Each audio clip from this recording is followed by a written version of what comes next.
Eu gosto de imaginar a vida como um grande relacionamento. Só que, infelizmente, na maioria das vezes, como todo relacionamento, a gente só realmente conhece em duas ocasiões extremas. Ou numa crise, ou quando ele acaba. E eu não estou falando só de relacionamentos entre casais, estou falando relacionamento de uma maneira geral. E seguindo o que está na Bíblia, para colocar o reino de Deus em primeiro lugar e todas as outras coisas serão lhe acrescentadas, eu coloco Deus no topo de tudo como o relacionamento maior da vida. E abaixo de Deus, abaixo desse relacionamento, tem alguns pilares importantes na nossa vida, que, por exemplo, é o trabalho, a saúde e a família. E dentro desses pilares, subdivide em relacionamentos menores. Por exemplo, no trabalho, relacionamento com o seu chefe, com o seu colega de trabalho, com o seu líder ou com o seu sócio, por exemplo. Na saúde, é o relacionamento entre a sua mente, o seu espírito e o seu físico, o seu corpo. E na família, relacionamento com o seu parceiro, seja a esposa ou o esposo, o marido, familiares, amigos. E Deus, ele impacta em todos esses relacionamentos. Ele dá direcionamento para a gente o tempo todo. Só que na maioria das vezes, assim como numa conversa, a gente está longe e não consegue ouvir o que Deus está falando com a gente. Só que numa conversa é fácil, alguém está falando, você está longe, você, de alguma forma, ou a pessoa se aproxima, ou você se aproxima. Só que um relacionamento com Deus, Deus está próximo, a gente que se afasta. E como a gente se afasta de Deus? Através do barulho do pecado. Qual pecado? Mentira, traição, querer passar outras pessoas para trás. Tudo isso influencia de maneira negativa, cascateando no início do relacionamento até lá na base nos relacionamentos menores. E trazendo exemplos reais para comprovar essa minha teoria do impacto do relacionamento maior com Deus em todas as outras camadas da nossa vida, eu vou começar pelo trabalho. Se alguém me perguntasse e falar, Bruno, como a sua carreira alavancou, como você teve sucesso, que de fato eu acredito ter tido e ainda ter muito sucesso pela frente, saindo de quem entregava panfleto no sinal, passou por Senai e alavancou, trabalhou em multinacional, até minha própria empresa, depois uma empresa ainda atuando no exterior. Então, de fato, eu reconheço do mérito a Deus em primeiro lugar e depois de muito esforço, mas reconheço um sucesso. E se você me perguntasse, Bruno, como isso aconteceu? Eu resumiria isso em uma palavra. Indicações. Eu tive excelentes indicações. Só que aí você vai me perguntar de novo, fala assim, mas então o seu sucesso foi por conta de outros, de terceiros? Se foi alguém que te indicou, fala assim, não, pera lá. Deixa eu te fazer uma outra pergunta. Você indicaria uma pessoa que não cumpre com as suas tarefas, com as suas obrigações, que não tem responsabilidade? Provavelmente não, né? Você indicaria uma pessoa, um colega seu de trabalho, que reclama o tempo todo, que se pede para fazer alguma coisa a mais, falar, eu não fui feito, eu não recebo para isso, eu não fui contratado para isso. Você contrataria essa pessoa? Contrataria uma pessoa indicaria uma pessoa que falta pra caramba, que você olha ali, que atrapalha o serviço de todo mundo? Provavelmente não. Então, eu tive boas indicações, mas eu fiz por onde? Eu fiz a minha parte. E essa parte, esse momento que você trabalha, na maioria das vezes, em situações muito adversas. Quando você não está tendo o reconhecimento que você merece, quando você está trabalhando feito louco, mas você está vendo uma outra pessoa se promover que talvez você tivesse mais capacidade do que ela. Só que aí está o primeiro ponto da minha vida e a conexão com os relacionamentos. Pessoal, trabalha para Deus. Faz o seu melhor para Deus, entrega para Ele e, como está na Bíblia, todas as outras coisas vão ser acrescentadas. Porque em vários momentos da minha vida, eu vi que as indicações me tiraram de situações muito complexas que, por imaturidade, na maioria das vezes, eu me coloquei. Por exemplo, situações onde eu, estava trabalhando na minha cidade, não estava muito feliz com os resultados na empresa que eu estava, e de repente uma pessoa me indicou para Macaé, no mercado óleo e gás, ganhar 3 vezes mais. Foi um salto na minha vida, fruto de indicação, porque essa pessoa, de alguma forma, ela me conheceu ao longo da carreira e confiou no meu trabalho. Depois, em outro momento, por imaturidade, trabalhando nessa multinacional, eu estava tudo bem, eu resolvi empreender numa área que eu não entendia absolutamente nada, ter uma choperia, eu nem era cristão, e fui ter um negócio contrariando todas as pessoas mais experientes que chegaram e falaram, Bruno, para que isso? Você está numa multinacional, isso não vai dar certo, negócio com um amigo não dá certo, negócio onde você não está próximo, não vai dar certo, o olho do dono que engorda o gado. Todas essas frases que a gente ouve, só que quando chega na nossa vez, a gente, com imaturidade, pensa assim, com o planeta inteiro deu errado, só que comigo, na minha vez, vai dar certo. Entende? Então, nesse momento onde, por imaturidade, eu acabei investindo na choperia e depois, para recuperar a choperia, eu comecei a faltar no meu trabalho e forçar para ser mandado embora, quem que Deus usou para ligar para mim e falar: Bruno, tem uma oportunidade melhor para você numa multinacional ainda maior? Um amigo que trabalhou comigo. Então, através de indicação, Deus usa pessoas no meio termo entre o relacionamento de Deus, trabalho, saúde e família, tem os anjos que estão ali o tempo todo, porque Deus ele não vai se materializar e aparecer aqui na sua frente e abrir uma porta de emprego para você, mas ele vai colocar pessoas, e essas pessoas são frutos de relacionamentos. Dependendo da forma como você age, principalmente da forma como você age quando ninguém está olhando para você, vai fazer toda a diferença. Então, por isso, no trabalho, eu falo: trabalhe para Deus, que Deus vai fazer acontecer.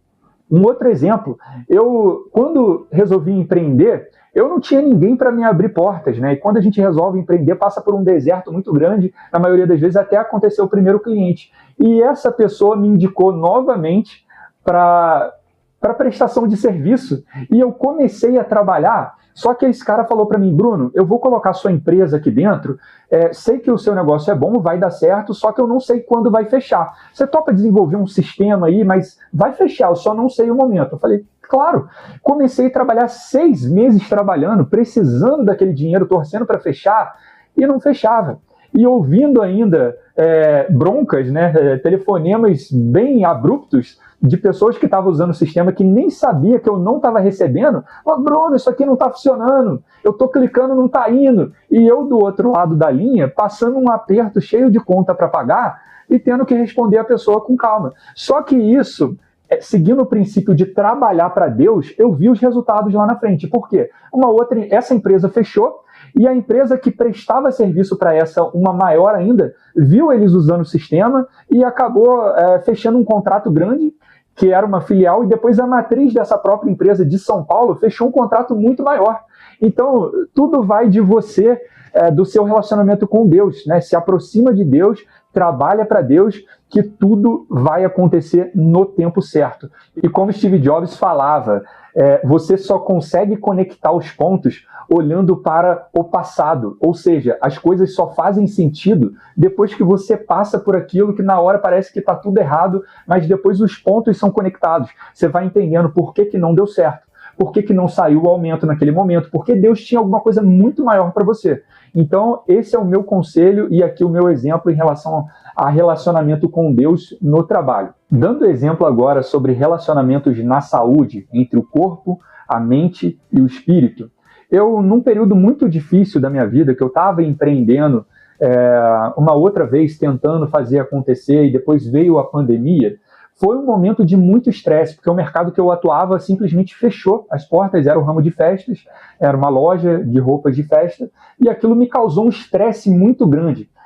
Claro que eu acredito muito que Deus, ele permite todas as coisas que aconteçam, inclusive, às vezes, doenças na nossa vida, mas eu tento assumir a responsabilidade sobre isso, principalmente no que se trata de saúde, cura ou doenças. A nossa mente, ela é capaz de curar e é capaz de causar uma doença também, de criar uma doença. Então eu acredito que no momento que você está indo bem e está tendo um equilíbrio entre a sua mente, o seu corpo e o seu espírito, você está bem fisicamente, se alimentando bem, está com a mente forte, buscando, estudando, se aprimorando, e está alimentando o seu espírito com a palavra de Deus, você está num completo equilíbrio na sua saúde. Se algum desses 3 pilares, eles de alguma forma sofrer algum impacto, pode haver algum desequilíbrio. Ou seja, se você começa a se alimentar muito mal, seu corpo vai reagir. Se a sua mente está fraca, pode vir doenças, né, depressão. Ou se o seu espírito está fraco, aí que pode vir os problemas maiores, porque através dele vem problema na sua mente e depois problema no seu físico, no seu corpo. Então eu acredito que doenças que eu passei na minha vida, ou elas aconteceram ou se agravaram por conta de instabilidade emocional que eu passei. O câncer, ele veio, logo depois ele apareceu, depois que eu passei por esse estresse de pandemia e tudo mais, ele apareceu o diagnóstico. Uma doença que eu tinha rara na vista, que estava estacionada por mais de 10 anos, ela no momento dessa crise, ela se agravou.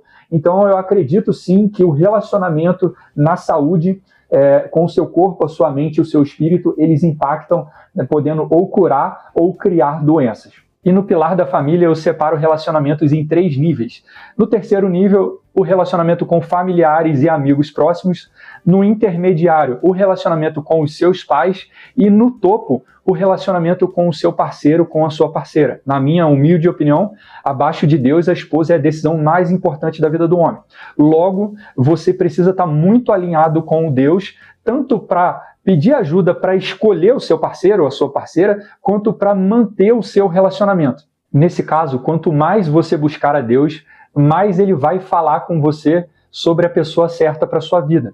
Ele com certeza vai te mostrar nos pequenos detalhes, e se você tiver paciência para esperar até o momento de enxergar esses detalhes, essas pistas que Deus vai te dar com certeza, menor vão ser as chances de você errar nessa área que é a mais importante da sua vida, que dali vai construir, vai iniciar a sua própria família e vai ramificar para os seus filhos, enfim, você vai impactar em toda uma cadeia hereditária. E para manter um casamento também é fundamental que ambos estejam olhando na mesma direção, principalmente para Deus, buscando melhorar o relacionamento com Deus. Porque se você está procurando isso, o seu parceiro, ele tem o melhor de você como consequência do que você entrega para Deus. Então diminui muito as chances de erro, de traição, por exemplo, porque Deus ele está em todo lugar. Se você olha a traição por esse ponto de vista, você vai imaginar, não é a minha esposa, eu não estou traindo meu marido ou a minha esposa, eu estou traindo a Deus. E isso faz toda a diferença na tomada de decisão, principalmente quando ninguém está te olhando, mas Deus está te olhando o tempo todo. E da relação com os pais, eu falo aqui do ponto de vista de um filho que cresceu sem pai, e conto aqui os impactos positivos e negativos que isso causou na minha vida. Os impactos positivos, né, eu tento sempre olhar tudo pelo lado bom da vida, me fez um cara muito mais forte.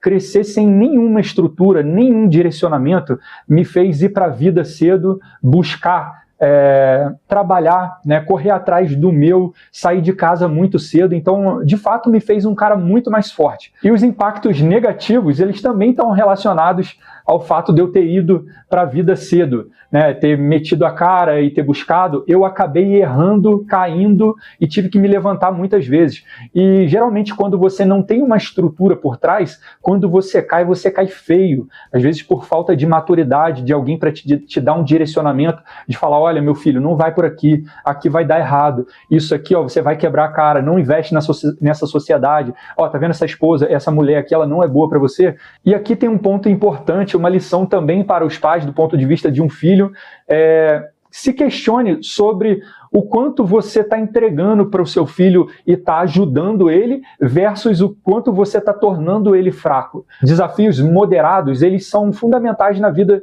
de um filho, para o crescimento, né? À medida que você pega ele no colo e protege ele do mundo, você está tornando o seu filho fraco, você não está ajudando. Minha dica para os pais também, olharem para Deus, buscarem agradar a Deus, como consequência agradarão os seus esposos, né, os seus parceiros, e ainda como consequência impactarão a vida dos seus filhos, porque você vê uma referência, você ter uma referência faz toda a diferença. Eu não tive referência de um casal feliz dentro de casa, não vi meus pais nunca numa mesa sentado almoçando ou comendo alguma coisa. E isso a gente só consegue enxergar os impactos depois, com 35, 38 anos, já com a maturidade. Você olhando de um outro ponto de vista e viu o quanto aquilo ali impactou a sua vida.